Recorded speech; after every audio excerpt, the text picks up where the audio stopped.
آ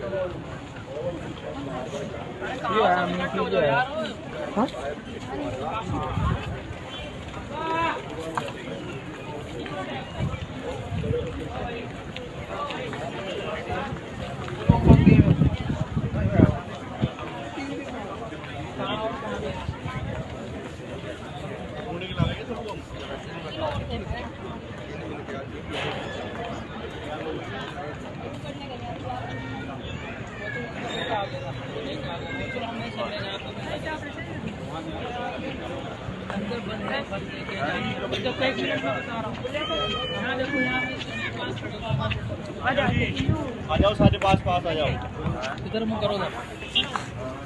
یہ جو ہے چار دیواری جو دکھ رہی ہے یہ محاصرہ ہے، یعنی محاصرہ، ہاں یہ سامنے محاصرہ کہتے ہیں گھیراؤ کو. یعنی آپ صلی اللہ علیہ وسلم جب طائف میں آئے اور طائف والوں نے بے انتہا پریشان کیا تو آپ صلی اللہ علیہ وسلم بستی سے نکل کر کے باہر آ گئے، تو انہوں نے وہاں بھی نہیں چھوڑا، پھر آپ صلی اللہ علیہ وسلم کے پیچھے پیچھے یہاں تک آئے اور یہاں آ کر کے محاصرہ کر لیا، یعنی چاروں طرف کھڑے ہو گئے، گھیر لیا، اور پھر وہاں گھیرنے کے بعد پھر پتھر برسانے شروع کیے. تو یہ وہ جگہ ہے جہاں پر آپ صلی اللہ علیہ وسلم آپ آرام کیا تھا، بیٹھے تھے، اور یہاں آ کر کے پھر انہوں نے گھیراؤ کیا چاروں طرف سے، اور یہاں بھی پتھر برسائے. اللہ ہم سب کی طرف سے آپ صلی اللہ علیہ وسلم کو جزائے خیر عطا فرمائے. آمین. اور یہ جو سامنے ہمیں نظر آ رہی ہے یہ مکتبہ عبداللہ بن عباس، مکتبہ عربی زبان میں کہتے ہیں لائبریری. عبداللہ بن عباس کون تھے؟ عبداللہ بن عباس چچا زاد بھائی تھے، سگے چچا کے عبداللہ بن عباس رضی اللہ عنہ. اور عبداللہ بن عباس رضی اللہ عنہ وہ صحابی ہیں جو آپ صلی اللہ علیہ وسلم کے ساتھ ہر وقت رہتے تھے، ہر وقت سب سے زیادہ رہتے تھے، اور سب سے زیادہ پڑھے لکھے بھی تھے. علم حاصل کرنے کا بڑا شوق تھا، اتنا شوق تھا کہ اگر ان کو پتہ چل جاتا تھا کہ فلاں صحابی کو فلاں حدیث معلوم ہے تو دوپہر میں جس وقت آرام کا وقت ہوتا ہے اس وقت وہ اپنی چادر اٹھاتے تھے اور اس صحابی کے گھر پہ جا کر کے لیٹ جاتے تھے. اس کی دہلیز پر جو ہے پیڑی پہ اپنی چادر رکھ کے اس پہ سر رکھ کر کے لیٹ جاتے تھے. دوپہر میں ہوائیں چلتی تھی، گرد و غبار اڑتا تھا، ان کے پورا ان کے اوپر ہو جاتا تھا. وہ صحابی جب گھر کا دروازہ جب اٹھتے تھے کھولتے تھے تو پاتے تھے کہ عبداللہ بن عباس لیٹے. وہ کہتے ہیں عبداللہ بن عباس اللہ کے رسول کے چچا زاد بھائی، آپ ہمیں اطلاع کر دیتے ہم وہیں آ جاتے. آپ نے اتنی مشقت کیوں اٹھائی؟ انہوں نے کہا کہ میں ایک طالب علم ہوں، میں سیکھنے والا ہوں، اور طالب علم وہ ہوتا ہے کہ سیکھنے کے لیے خود چل کر کے جائے. اور مجھے معلوم ہوا ہے کہ آپ کو اللہ کے نبی صلی اللہ علیہ وسلم سے براہ راست آپ نے فلاں حدیث سنی ہے، میں اس کو سننے کے لیے آیا ہوں، اس کو سیکھنے کے لیے آیا ہوں، اور اس لیے ضروری تھا میرے لیے کہ میں خود چل کر کے آؤں. اتنا زیادہ شوق ان کو تھا سیکھنے سکھانے کا. وہ تھے عبداللہ بن عباس رضی اللہ عنہ. اور آپ صلی اللہ علیہ وسلم کے سگے چچا زاد بھائی بھی تھے. اللہ کے نبی کو خود بہت زیادہ محبت تھی ان سے، تو اسی لیے یہاں ان کے خاندان کا یہ قبرستان ہے. یہاں خود ان کی قبر بتاتے ہیں اور ان کے بچوں کی، اور انہی کے نام سے یہ لائبریری قائم کر دی. کیونکہ وہ میں نے ابھی جیسے آپ کو بتلایا ہے کہ وہ ان کو پڑھنے لکھنے کا بڑا شوق تھا، تو قرآن سیکھنے کا بھی ان کو بڑا شوق تھا. تو وہ قرآن کو پتھروں پر اور کسی اور چیزوں پر لکھتے تھے. پہلے قرآن کریم جو ہے بغیر اعراب کے تھا، بغیر اس پہ زبر زیر اور نقطے بھی نہیں تھے، ایسے ہی تھا. چونکہ یہ اہل زبان ہیں، یہ پڑھ لیا کرتے تھے. اخیر میں جا کر کے حجاج بن یوسف ایک بڑا ظالم بادشاہ گزرا ہے. وہ اتنا ظالم بادشاہ تھا کہ جس کو چاہے قتل کر دیا کرتا تھا، جس کو چاہے چھوڑ دیا کرتا تھا. حد درجے اس کی سفاکیت، اس کی ظلم، اس کی بربریت مشہور ہے تاریخ میں، حجاج بن یوسف.